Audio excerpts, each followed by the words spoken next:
everyone. I am Matt Williamson at Williamson NFL.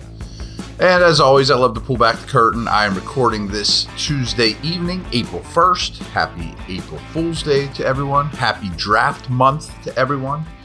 It's not that far away, folks. And I just finished my last responsibilities at the owners' meeting.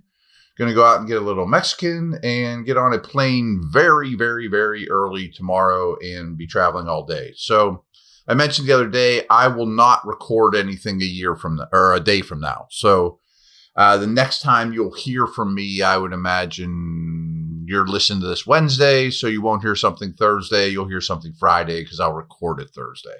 Then I'll probably do something over the weekend too, just to give you another bonus prize so I don't shortchange you. But I thought today was a good day to do a mailbag. Some things happening. The news of the day is Mr. Rooney basically saying, I think Aaron Rodgers is going to be a Steeler, and he was a lot more forward about it than Khan or Tomlin. And hey, I mean, that's what you want to hear, right? Along those lines, just talking to people, tea leaves, assuming Rodgers, Rudolph, Skylar Thompson are locked up going into the draft, I really think quarterback in round one is off the table. And I don't think Dart is going to be a Steeler at 21, that's for sure.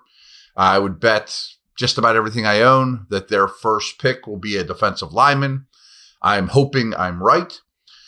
So let's get into these questions. And some of them are, along these lines. Brent asks, with reports such as the Steelers liking Milroe, possibly even in round one, had me thinking, could the hang-up with Rodgers be that he wants the Steelers to draft an immediate contributor, or they're not willing to guarantee that they will pass on quarterback in round one? I don't know what to think about that. I mean, I don't know that he has that right, or any quarterback does, but I do think there's communication back and forth. I'm not even talking about Rodgers Steelers. I'm just talking about like veteran quarterbacks / team and ownership and GM. Now, we all know Rodgers certainly wasn't thrilled with Jordan Love, and Kirk Cousins wasn't thrilled with Penix, and Kirk Cousins has said he will waive his trade clause or no trade clause after the first round of the draft, most likely, so he knows where those people land. Now, I just don't think that you could guarantee Rodgers that, but I bet through all this chatting back and forth and the fact that I've pretty much said that I don't think they're going round one, I bet they gave him pretty strong assurances that round one quarterback is probably off the table. And again, it just adds up so much better, and the draft goes so much better if you go D-tackle right off the start. So Naz, who got to ask a ton of good questions, takes us a step further, because I think Milroe in round one's crazy too. And there have been reports, Brent, obviously. But Naz asks, if Milroe, Ewers, and Howard are all available at pick 123 in the fourth, who would you take, if any? I love Milroe in that spot, and I would strongly consider him even in round three. D-tackle, Milroe, running back, or D-tackle. I would consider that approach. I think he needs a year, but I do have a lot of... I want to get my hands on him. I would love him to be in the Steeler organization. And he's the only one of those three guys you asked about that you might even go into next year's draft and say, let's see Milroe instead of going into next year's draft. Rodney Shuckman asks, I wonder how much fatigue affected the 2 line rookies down the stretch. Should a second-year leap be a big bump for those two, plus also Fautano improvement in year two? Exciting year ahead. What say you? Yeah, I'm certain. I know McCormick said it. I can't remember if Frazier did. But I know that reporters asked them late in the year, especially the 3 games in 10 days nonsense, or it was 11 days. I can't remember anymore. I think McCormick answered, I've never seen anything like that. And yeah, I'm feeling it, and let alone the rigors of the season. Now, the Steelers aren't the only team that played a lot of rookies. But O-linemen play every snap. They don't run 3 routes and then take one off. And I don't know that they're Play fell off dramatically. Frazier and McCormick. McCormick's did a little. But I absolutely think that a rookie wall was in play there for the young guys on the offensive line. Now, that's just part of the game, though, too. I mean, whoever I mentioned that I think they'll take a D tackle in round 1. Well, I bet that by week 16, that young man is struggling a little bit as well. Now, he doesn't have to play every snap. I mean, he might be spelling Hayward and Benton, and Lowry could get in there, etc. But rookie walls are very, very real, and this seasons are getting longer and longer. Paul asks, does the addition of Kenneth Gainwell indicate to you that they'll be looking for a thumper workhorse running back in the draft? Or do you think it means they're all in on getting more explosive and may look to one of the speedster running backs? We've talked about this a few times, and I've brought it up a few times because I just assumed thumper. I mean, I'm 51 years old. I was born in 1973, and basically every year of that existence, they've had a thumper, and AFC North football and weather and playoffs and beat people up. But say what you want about, like the Eagles, Saquon Barkley's best attributes are the explosiveness, much more so than the thumping. I mean, Derrick Henry's a thumper, but he also really runs away from people. And we talked about this a couple days ago. The guys that they sure seem to be looking at and are in line for pre-draft visits are much more the explosive guys. They're the most explosive running backs in this draft. And maybe they look at it like, well, if we just keep rotating 3, one of them will be fresh thumper-ish, or maybe there's just like Gus Edwards is a free agent. You could add him for nothing after the draft and hand him the ball in goal line or close teams out. He's not special, but there are some of those guys. Maybe you draft the explosive guy, Tootin, in round 3 or 4, assign a Gus Edwards. Personally, I wouldn't mind him looking at Nick Chubb or J.K. Dobbins. They're kind of somewhere in between. And go in that direction. I know that's 4 backs on the roster, and that's not ideal, but you could work that stuff out, or one of them's inactive, or wait until the rookie's ready in protection. But it's all the tea leaves, and I'm shocked by it, but I understand it, and it's a different way of looking at things. People look at this team like they never change. Their outlook on things always the same. If they go get Henderson or Tootin or Sampson, that's very much a different change in style of running back, basically from my whole lifetime. BetOnline is your world's most trusted betting platform and your number one source for all the madness. Whether you're a seasoned fan or a first-time bettor, BetOnline is your ultimate game day companion. With the largest selection of odds on everything from college basketball to a $200,000 bracket contest, BetOnline continues to be your number one sports betting source. From every Cinderella story to every hat trick, BetOnline has you covered with odds, stats, and more for every game, every play, and every win. BetOnline, the game starts here.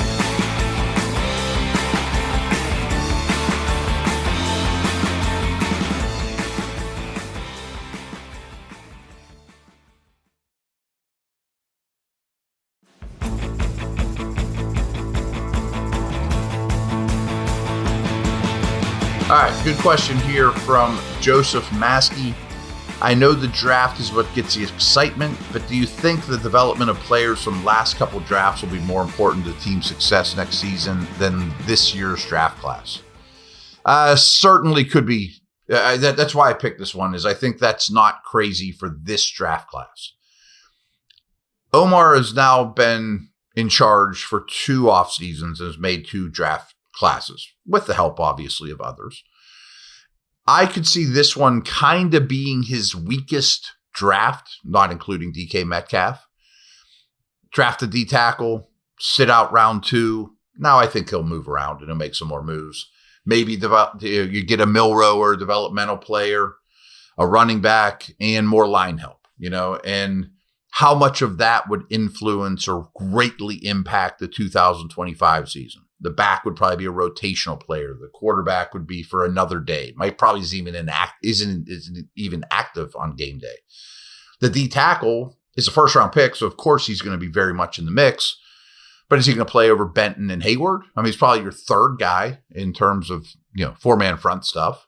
And O-line help or another D lineman could be down the road too. So I would have no problem with that approach to this draft. I don't know that you need guys to start right away because the roster is getting better and better under Omar, and he's prepared to develop these guys.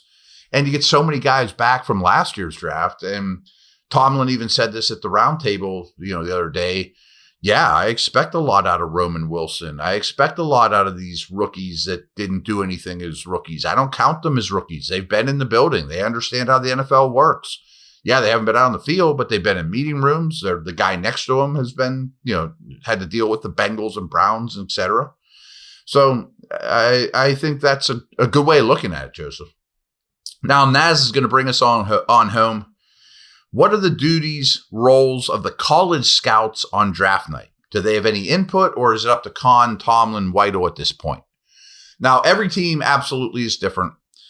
I think how the Browns handled it when I was a scout is pretty standard across the board, where pretty much those area scouts, last time to really chime in is the final war room meetings, maybe even the Wednesday before the Thursday draft. You say your piece, you wrote your report, and then you build your final board.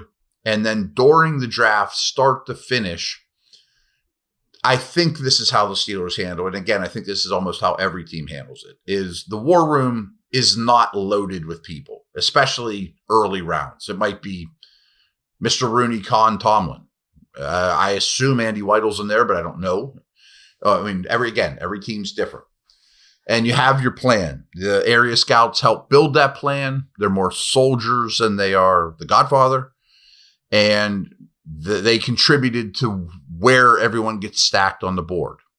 Now, those area scouts, they'll put their suit and tie on, and it's kind of like a holiday in the building. And I am there at the Steeler facility for like the last 10 years, and I'll be on the air for every minute of this coverage. You see those guys walking around, and basically they go back to their office or a scouting area, because these guys don't actually have offices, because their home office is their home in Washington or Seattle or whatever. And they're in for the draft. But they are handy. If Omar says, all right, I'm thinking about pulling the trigger on Tootin, I still have one more question before I do it. Let me go run and ask the dude that was in that college. They are very handy. They're right down the hall. Hey, run and go get the Southwest, area scout. I got one more question before I pull the trigger, or make me feel a little better about this guy. Or I remember you brought this up in the draft meeting. I meant to ask more about it. So that's basically their role. Now, as the draft goes on late, this is day 3. My role, and I think the same is true for area scouts, is you start calling guys to be undrafted free agents. Some of you won't like hearing this, but my job at the end of the draft, this was the draft that the Browns at the time, took Braylon Edwards with, very, very early in the draft. They said, Matt, I got X amount of dollars to give you when we need 3 more camp bodies at wide receiver, even though we drafted who we were hoping was a star. Okay. So I get on the phone with all these guys. Some of them are like, you're basically like, well, I know we drafted, it's recruiting time. You're calling all these guys or agents, whoever. If you don't get picked, we want you to be a Brown, and I can offer you X amount. And of the 3, the one that I signed that's notable was Josh Cribbs. He was right down the street at Kent State, and he ended up being a really good pro. I don't even remember who the other 2 dudes were. We gave Cribbs like 99% of the bonus money. We were happy to get him. We had like a 5th or 6th round grade on him, but we weren't going to take him because we drafted Braylon Edwards 1. He decided to be a Brown, and he did some damage to the Steelers. So I actually had something to do with that. So that's kind of how that works. Hey, if you don't get picked, we want you. That type of thing. Naz has the last question here. Are you surprised with the overall lack of depth that the O-line group has currently? Last year, depth on the line was the strength of this team, and now it seems to be missing. Yes. I don't know if I'm surprised. Well, yes, I am surprised. I really thought like Herbig would be in the mix.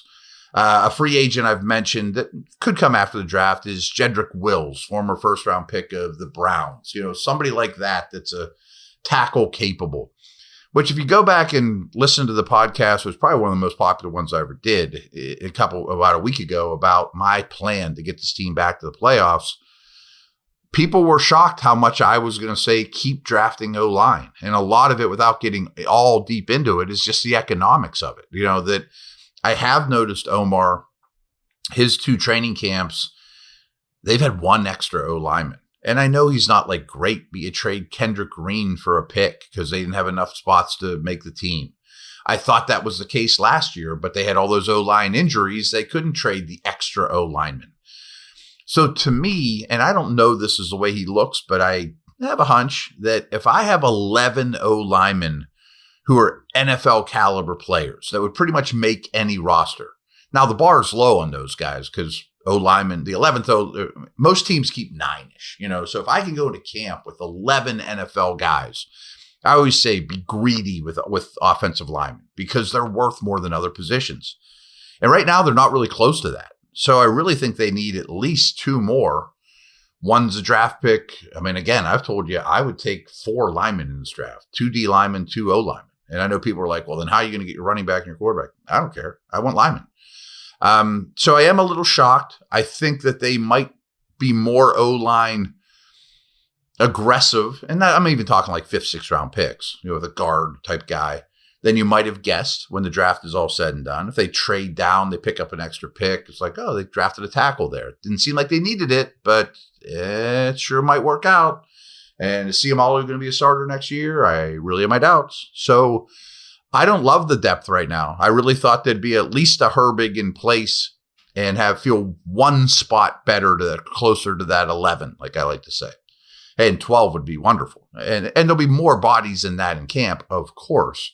But the guys you look at, like, that's an NFL player, And again, we didn't get to see the benefits of that last year because the O-line injuries hit so hard. And that's the beauty of that, is you can withstand those, of course. But there will be teams looking for O-line. If you could turn Kendrick Green into a draft pick after what he put on tape here, that's all you need to know, All right, everyone. It'll be a day or 2. Hope you miss me. Over and out.